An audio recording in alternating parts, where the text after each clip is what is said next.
David Akubi and Bearwoods Photography. I wanted to do a follow-up video to the prepping for Wyoming. The little camera prepper video I did, and just to make sure you understand, it's a follow-up. I put my lumberjack shirt on. When I last saw you, I was out cutting wood, and I was talking about all the gear and everything, how I was preparing, the things that I was hoping to avoid and everything else. And I just wanted to do a follow-up and to give you an idea of how things went out there. I'm going to do a separate video on some of the images and the compositions. So why am I not doing this video from Wyoming during the trip? Well, I'm still in that mode where I'm learning to be a better vlogger versus photographer. So what happens is I get to a location with the best intentions to do a video, and I just get so caught up, I get so busy with everything else, I just don't carry the camera, turn it on, and just video everything. So I apologize. One of these days I'm getting better, but a lot of the video we did out there, the wind was pretty harsh and the noise was pretty bad, and I was using the GoPro for a lot of it, or the DJI Osmo Action, and the wind noise did make a pretty big difference. So just I'll do better, but for now it's I've got to be a better vlogger. I'm still in the photographer mode from way back when.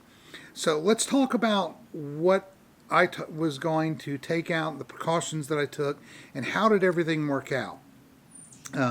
You'll notice that I'm sporting a new do since the last time, and part of that is because the only thing that failed while I was out there was me. There was a day that I constantly will wear a hat in the wintertime, but it was bothering because my hair was a little bit longer. I hadn't got a haircut, so my hair was a little longer than it normally would be, and it was uncomfortable wearing the cap. So I went out photographing one day. We jumped out of the car while we were scouting, had some bighorn sheep on a trip we took to the backside of the National Elk Refuge outside of Jackson, and the weather started out nice. There was a little bit of snow coming down. We were expecting a winter storm in some point, and it hit while we were there photographing the sheep. And at one point I literally took my hand, and because I didn't have a hat on, and scraped the side of my head, and I had slush because it started freezing, rain and sleeting and everything else. So that was the only thing that really failed while I was there. Let's talk about the gear itself though. Camera equipment, everything worked fine. Everybody talks about how batteries fail in the cold, myself included. But the manufacturers have done a great job on getting better batteries out there.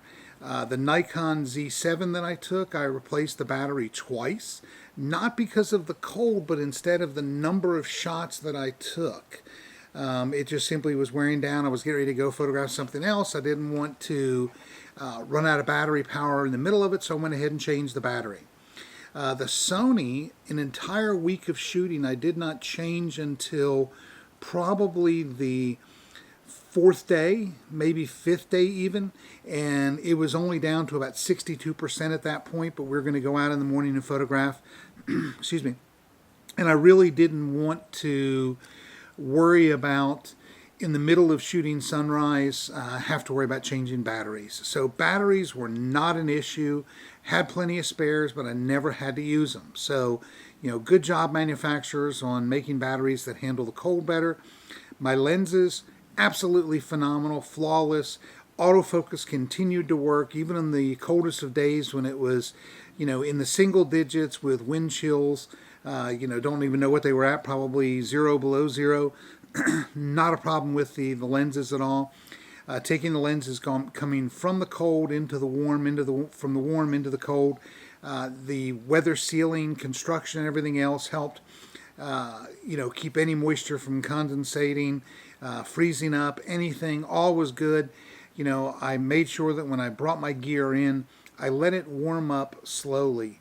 I didn't want to get it into the heat too much. Taking it back out to the cold, there was never a problem. Never a problem at all. If I knew I was only going to be inside for an hour or so we were going back out to photograph, I just left my gear in the car. It wasn't going to affect it. I didn't want to take it hot, cold, anything like that. So phenomenal. The Acrotech GXP ball head, I cannot express how happy I am that for the first time on a trip to the Tetons, the ball head did not freeze up when I was going to shoot. I mean, just, I even fell into the snow as I was walking out to photograph on probably the coldest morning, trying to cut a trail. Fell over into the snow. My tripod went into the snow, came up. It was covered in ice and snow. Even with the cold weather, never had an issue with it. So thank you, Acrotech. For the first time, I did not have to worry about my ball head freezing up. And it just makes it makes it so much more relaxing when you don't worry about stuff like that. That morning that I did fall into the snow, got some snow and ice and everything onto the tripod legs. Once I just loosened them and tapped the bottom a little bit, the legs worked fine. So that was good. No tripod issues, no ball head issues, no camera issues, no lens issues. Camera bag was great. You know, with the Shimoto bags, being able to lay them down with the part closest to you up in the air, that keeps any snow and stuff off of your body. Perfect. I took the Platypod Ultra out there and did some time lapse, and just had it was great to be able to turn it up, put the spikes into the snow, push it in, make sure it wasn't going to move. So, you know, being able to do some time lapse, I did do that. I'll probably try to share one of those. The tripods, everything worked absolutely perfect. So I can't emphasize enough that doing some research and finding out some things, you know, really paid off for me. You know, I had a discussion online with someone about how gear doesn't improve your photography, but it improves your mental stability and your mental thought process when you're out there. Because if you're not worrying about your gear, you can concentrate on things like composition. You can concentrate on the things that are important in the issue versus worrying about what you're shooting. So, you know, I'll put a link in the end of this video back to the prepper video so you can watch it. This video did give me some ideas as to some things I'm going to change for Iceland.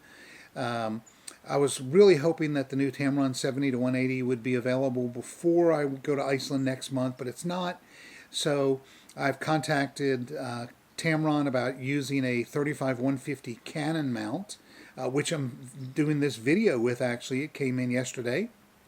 And I'm going to simply take the Metabones adapter, and that will give me 17 millimeters up to 150 millimeters on one camera system, because I was going to have to take a second camera system, being the Nikon, and that meant extra weight. It meant extra batteries, meant extra chargers, it meant the extra body.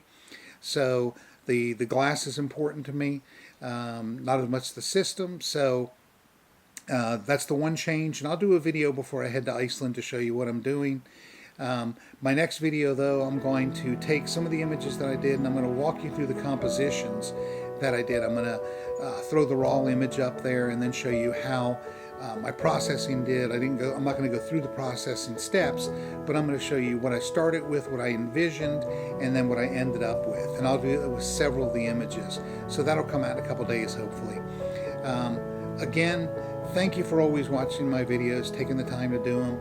If you're not a subscriber, I ask that you do go ahead and subscribe. Click on the bell down there, give you notifications whenever I post a video. And if you like the video, go ahead and give it a thumbs up. And very soon I'll have that composition video out and the images from the Tetons as well. So thank you again. Have a great day. Talk to you soon.